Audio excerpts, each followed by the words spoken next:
Another day, another Fouga. Support me over on Ko-fi. Link in the description. Hey guys, it's model making time. Today we're building the Fouga Magister, which I think is my most built kit ever. If you don't know already, I've done this in Partout de France twice. I've also done Red Devils like months ago. So yeah, I've done this in a few different variations over the years. Unusually for me, this kit is actually being built at the request of one of the viewers today. Kickback has actually requested that I make this kit, and so we're putting a pilot in it, and the pilot is Kickback. So if you want to have your pilot inside an aircraft during the live streams on Sundays at 4:30, make sure you're subscribed so you can see it. The Fouga Magister is a beautiful butterfly of an aircraft with many unique stories, from its Finnish nickname, which is the Kukupili. Okay, we'll assume that I said that's somewhat similar. Either way, that means the ocarina, which was given due to its unique engine sound. Then we go over to it being the representation of the Irish Air Corps as the Silver Swallows, which is today's subject, the Irish Air Corps display team. As usual, we're going to be looking at the history of the Fouga itself. We'll also look at the history of the display team, the Silver Swallows, and we'll have a look at the Fouga in gaming, and then the history of the kit. You can use the chapters, as I say, to keep an eye on where you are in the video. I will say the history of this video is probably going to be a bit more brief than usual, and that's only because we're going to redo the Partout de France videos at some point, because they're in like my really old Twitch format. So yeah, we'll update those and do a more in-depth history at some point. So let's start with the founding of the Fouga. Now, the Fouga itself is actually based off a glider, but it came out at the end of World War II, where jets were becoming more and more common. Originally, a lot of nations used, jets that were converted into a training role. I mean, look at the Vampire for an example, that's quite a famous one.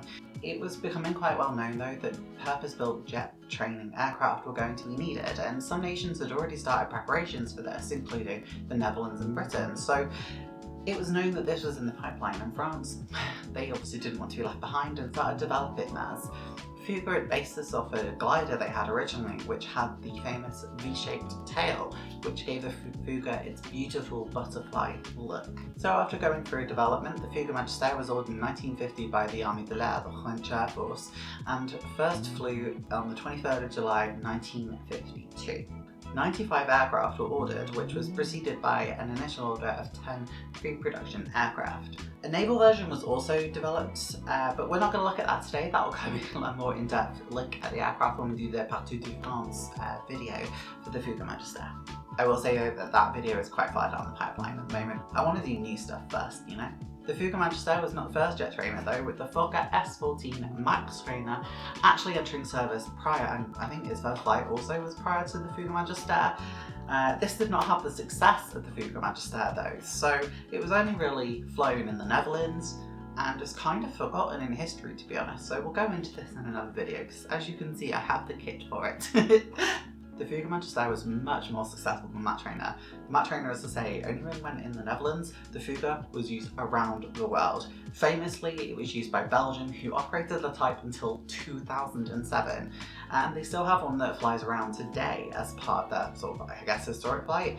It was in Red Devils colours last time I saw it, which was at the Florian Air Show, flying with the Red Devils display team. Belgium wasn't the only foreign operator though, and the type was also licence built in Germany, Finland and Israel. It had a total of 929 aircraft produced between both France and its licence-built counterparts, which is an astounding number. Much like its contemporaries, like the Jet Provost, which was also used as the Strike Master, the Fouga Magister could also be used in light combat duties as a sort of ground strike aircraft. It was definitely a product of its time though, having no ejection seat, but still having a pressurised cockpit with a fresh air sort of system, so it was on the edge of modernity. One thing I always find interesting about the Fouga, or I find quirky about the Magister, is, well, you've seen in the video today that, it's got a flat level cockpit, whereas in modern jet trainers, you either have side-by-side, such as the FK60, or you have sort of a stepped approach, so the rear is higher than the front. Well, the Fouga didn't have that, and instead had a periscope so that you could see in front of you, and I'm not even joking, which is bizarre to think of, especially when you compare it to today's standards, but it's just an interesting little thing of the Fouga Magister, I say. We've already said that Belgium was the last operator of the type, going up until 1997, but Ireland was also one of the last operators of the type. Ireland actually used the type after many other operators such as Israel and Austria had stopped using the aircraft. Even nations like Morocco had gone on to things like the Alpha Jet, so the type was starting to be phased out. Ireland though used them to replace their Vampire T-55 aircraft, and this was in sort of a strike role, but in reality it was used as a trainer at its heart, I suppose. In fact, Ireland actually obtained its aircraft from Austria, or at least 4 of them. 2 of the 6 aircraft that they had were meant to go to the Counter-Guise Air Force, but these were seized during the Congo crisis, so that's where Ireland's 6 aircraft came from. There was actually a further aircraft that they obtained from France that was used for ground maintenance training, if I'm correct, the 7th Fouga Magister of the Irish Air Corps, but this never saw sort of air service, it was purely a ground unit. So the Silver Swallows were originally formed for the 60th anniversary of the Irish Air Corps and performed in 1982 as the Silver Swallows. They would never use a set aircraft, so they had 4 aircraft that would rotate constantly between the 6 aircraft that were available for the Irish Air Corps. But a lot of the time they did have unique markings, only in the sense of an insignia at the front of the aircraft denoting the Silver Swallows, but otherwise it was the standard trainer affair of silver and orange. In fact, the silver is where the Silver Swallows get their name for. I guess the Swallows probably is just due to the shape of the aircraft, and quite frankly I think it's a beautiful name for such a gorgeous subject. The Silver Swallows did have an international soiree as well for the 75th anniversary of the Irish Air Corps in 1997, performing in the United Kingdom and also in Belgium. And in fact it was at the Royal International Air Tattoo 1997 that I saw the display team as well, so let's have a look at that. So the footage you're seeing here is from the Royal International Air Tattoo 1997. This is from the DVD copy, but it was also released as a VHS at the time as well, and I just absolutely adored this display. I wasn't the only one who enjoyed it either, with the team winning the Lockheed Martin Canestra Trophy for the best display by an overseas performer. Sadly, due to the imminent retirement of the Fouga Magister in 1999, the Silver Swallows were disbanded in 1998. There are rumours, however, that the display team may be coming back with a PC-9, which currently equips the Irish Air Corps, so we'll have to see on that one. The Fouga Magister is an icon of aviation, and this has been no different in the gaming space as well. So we're going to start off with Microsoft Flight Simulator, as we always do. This has been in pretty much every iteration. In fact, you can see an image on the screen here of the aircraft from Flight Simulator 1998, which is actually where I started my journey with Flight Simulator, and this also worked in Combat Flight Simulator, as was common at the time. The aircraft has been pretty much in every Flight Simulator since, and I think I've seen it for Combat Flight Simulator 3 as well, but today we're going to focus on the Microsoft Flight Simulator 2020 release. The footage you're seeing here is from Two-Tone Murphy, who is a Flight Simulator YouTuber. They do live streams as well. The aircraft they're looking at is from Azure Poly, and the aircraft costs around €25. I don't know if the Irish scheme came with it. I've seen it available on like flightsim.io, so it's definitely online at the very least. It looks absolutely gorgeous, and after you've watched my video, go and have a look at Two-Tone Murphy's video, because my god, the sound production in this model is incredible. Like, if I had €25 to spare, then I would definitely be buying this, and we would totally be streaming flying this, because my god, this is a dream aircraft in sort of Flight Simulator, and for me personally, just to fly around the UK and wow, yeah, definitely get this for Flight Sim 2020 if you can. The aircraft is also in X911, and the footage you're seeing here is actually from an old video I did for the Alpha Jet when I did an aviation archive series that had 1 whole episode, so you can see how far that went. Essentially that video was kind of like what I do for these videos now, but without the modelling as such, so I guess that's where this got its origins. Now the aircraft, because it's in X911, has a really ugly smoke trail that came with it, or at least it did when I flew it, and I don't know if that's ever been resolved in X911, but it's something that actually put me off the simulator as a whole. But otherwise it handles really well. X911 is a fantastic simulator, and the model was completely free, so if you do have X911 already and you love it, get this aircraft. It's absolutely free for you to do so. This section is going to be unusually short, however we are going to talk about War Thunder, as we seem to always end on War Thunder for this series. Now, the aircraft is not in the game yet, but there was a suggestion that it be added for the Israeli Air Force, and I assume France as well, as sort of a low-tier aircraft akin to the SK-60, sort of a strike aircraft, and it has been passed to the developers for consideration, so we may see this in future updates, so watch this space. If it gets added, hopefully it'll be free and it won't be an event vehicle. If that's the case, this will be one of the best ways to play it other than Flight Simulator, given that War Thunder is completely free. Other than the time you have to put into it to grind your way to the aircraft, it will be one of the easiest and cheapest ways to get this aircraft.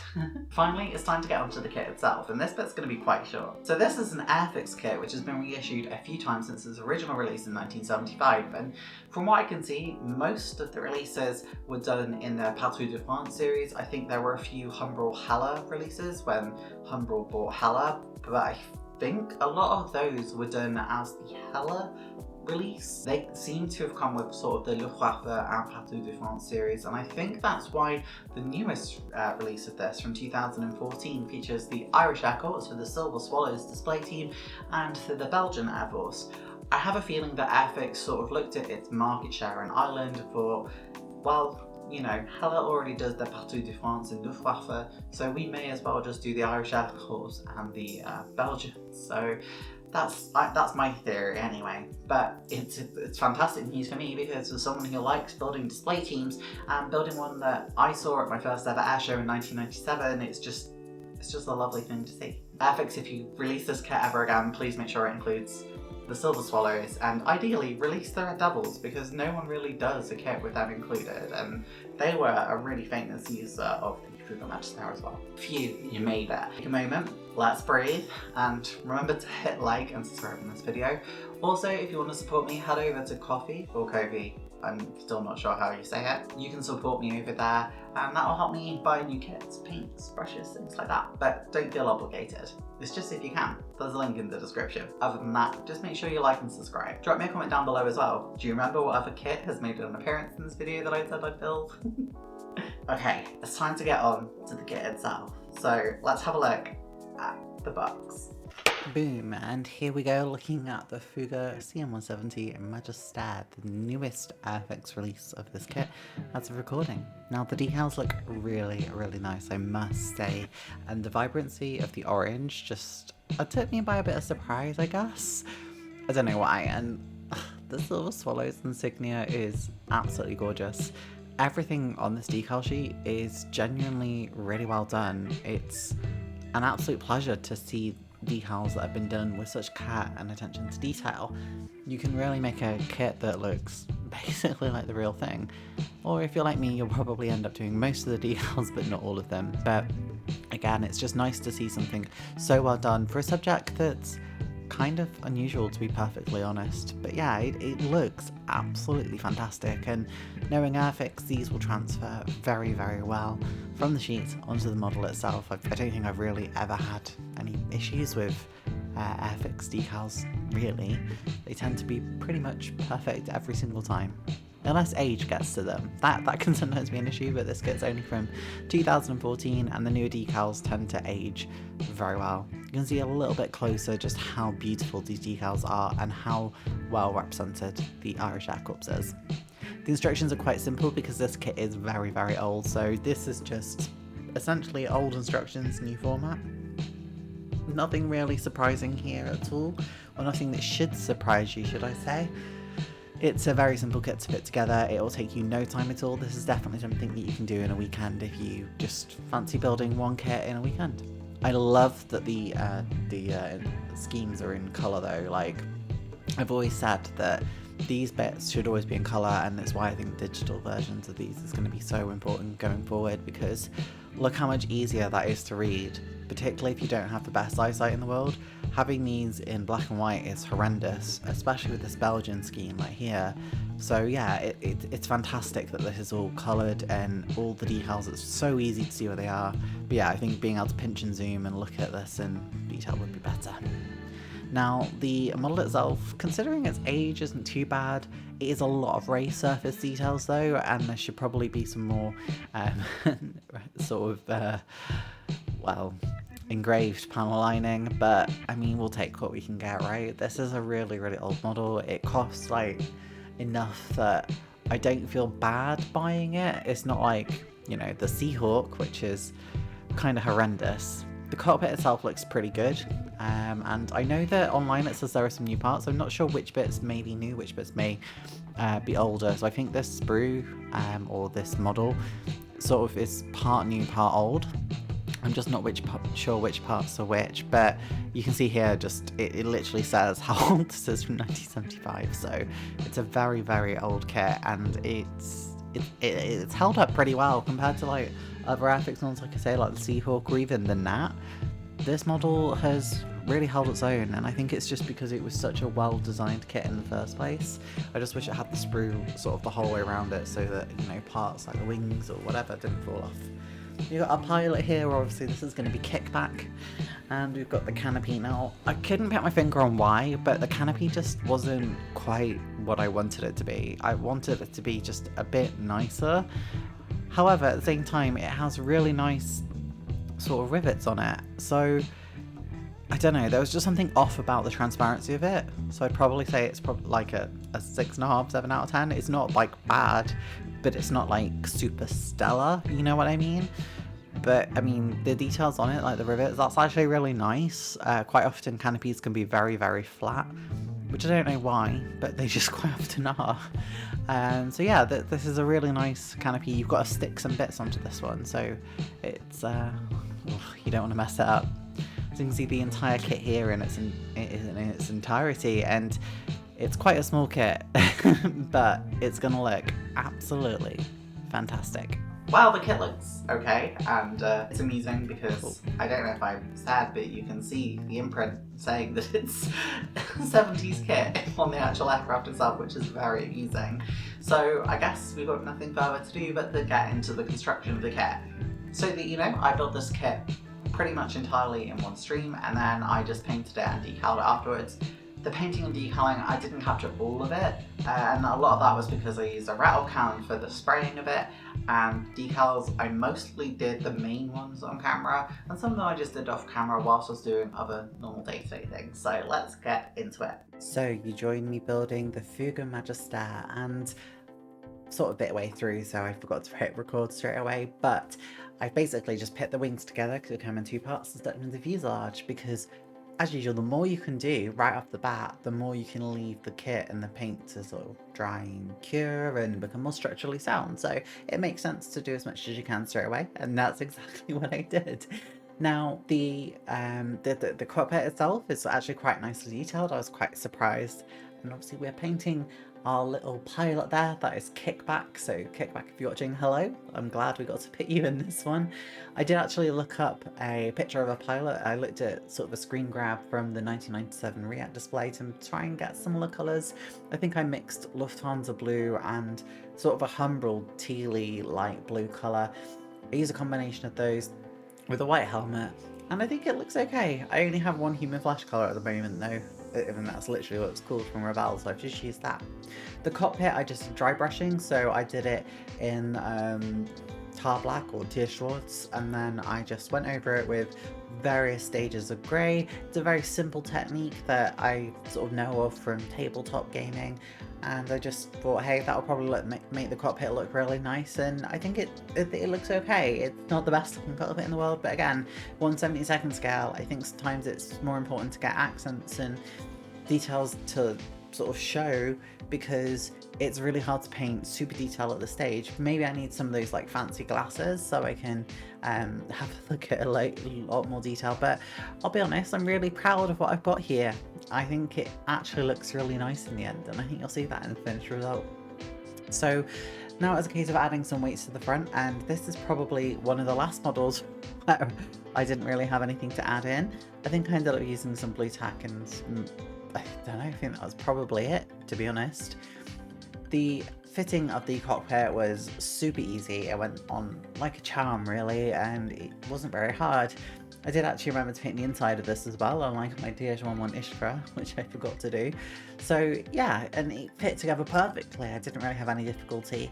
I think there was a little bit where I had to sort of cut off some of the, I think the white tack that didn't really sink in too well, but I mean, other than that, the kit just, it fits together like a glove. This kit may be really old, but I tell you what, compared to some of the other older kits out there, this one is absolutely incredible. This is one where I actually don't mind that Airfix has re-released it a few times, because this actually deserves to be in production, and I think this kit should still be released today. There are some bits that you could do with updating, but if it's a cheap and cheerful kit as a vintage classic, you know, I don't think it's too bad. But that's for the market to decide, I guess, and we'll see what happens.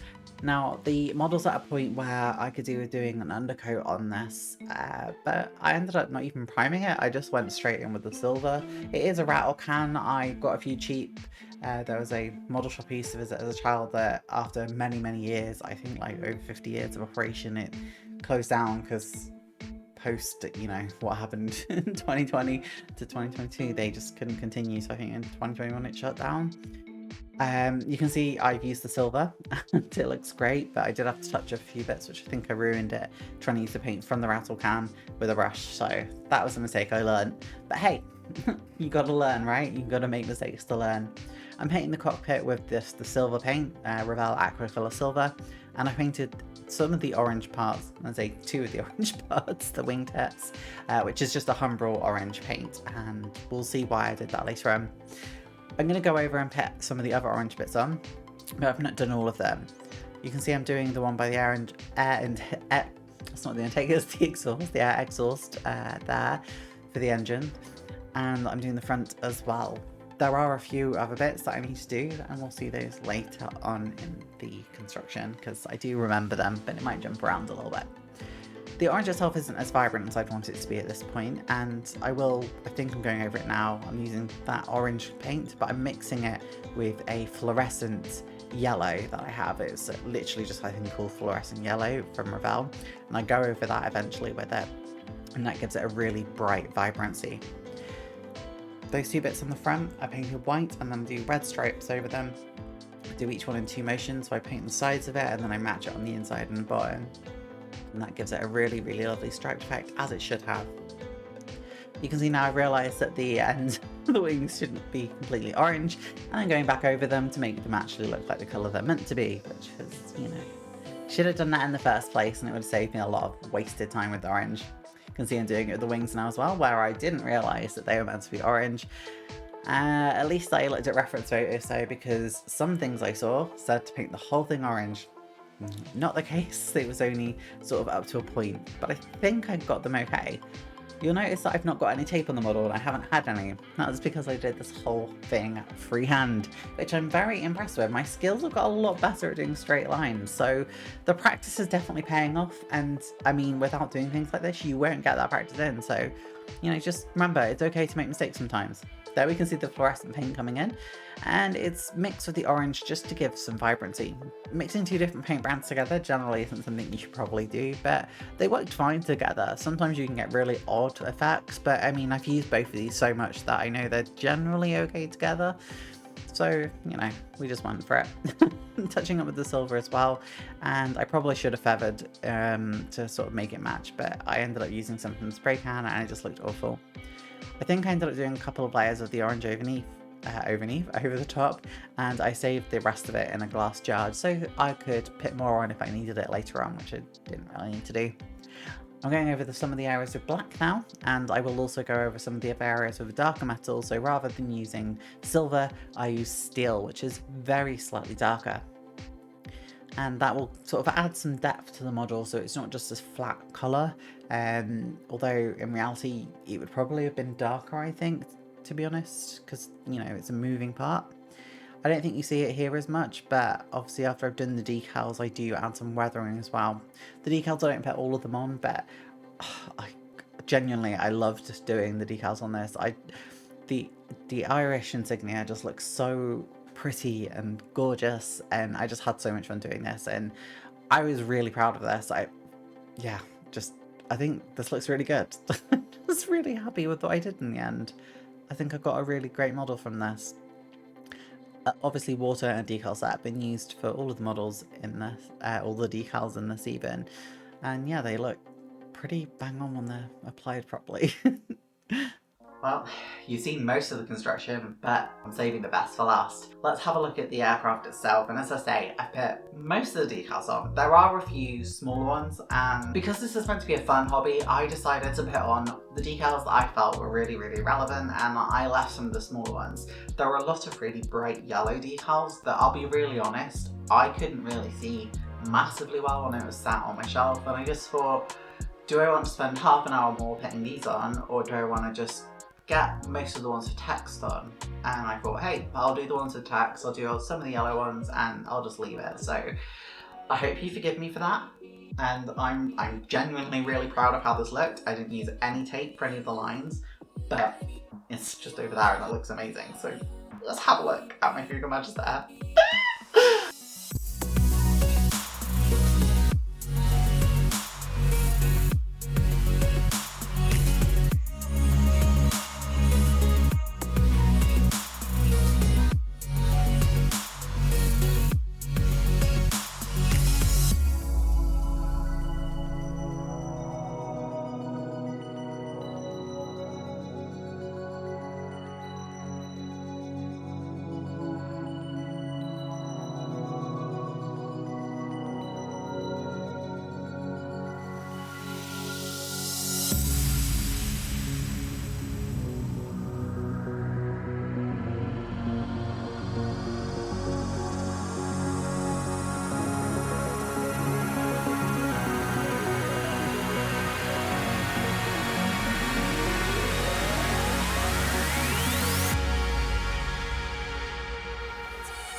So this is a vibe, right? Like, this is totally a vibe. Genuinely, I'm really proud of this. I think it looks probably one of the best model kits I ever made. I did use inks. I've got brown ink, but it's mostly dried up, so I had to wet it and I put it on and I just used it to try and age the aircraft. I tried to do it quite randomly, put it in, you know, where the moving parts or moving surfaces would go, or control surfaces I guess I should call them. I didn't do it as much on the bottom, I focused mainly on the top. Because my inks were quite dry, it was quite difficult. I made a lot of mistakes, so I painted this all orange at one point and forgot to put these bits on. So it was a lot of going back over. I was really proud of how I managed to get the silver outline around the the engine exhaust. And yeah, I just think this kit looks amazing. I'm really proud of it. I just love it. Genuinely, I really just love it. I guess we do have to say the usual buy or fly. If you see this kit around, it tends to be between sort of 10 to 15 pounds and probably the same in euros from what I've seen. 100% buy this kit, if not for the markings alone. There are other versions of this kit around, and as of yet I've not built them, but I will do in the future. So for now I can only really recommend the Airfix and the Hella kits. Obviously both of them come with different decals, and if I'm really honest, I think the Hella version is probably slightly more accurate. The Fouga Magister's sort of canopy in this version is not really 100% accurate, so you know, if you're going for accuracy, the Hella kit's probably better. I don't think you should really view this as should you buy Hella or should you buy Airfix, because they both offer very different things. Although Hella offers you more variation in the kit itself, the Airfix one is crisper in my opinion, and I found it more fun to put together. I think it just looks nicer overall, although it is less accurate, so there's that to consider too. The price of the kit is pretty standard, and it's quite old at this point. It has been out since 2014. No idea if this is still being manufactured or whether it's just there was a lot of stock floating around, because I still see this quite regularly at shops. In fact, I actually picked this up from my local model shop who, well, I don't think they move stock super fast, so it could have just been there a while, but I don't think it was. It looked really new anyway. Either way, it's a resounding bye from me. Well, that's it. I hope you've enjoyed this video. As usual, hit like, comment and subscribe. Hopefully we're going to be going back to a more weekly version, but we'll see. I'll see you later. Bye! Thanks for watching the video. I really appreciate it. Hit the subscribe button and notification bell to be notified of every new video on Mondays. You'll also be able to see me stream live on YouTube. Thanks again, I really appreciate it. Have fun modelling!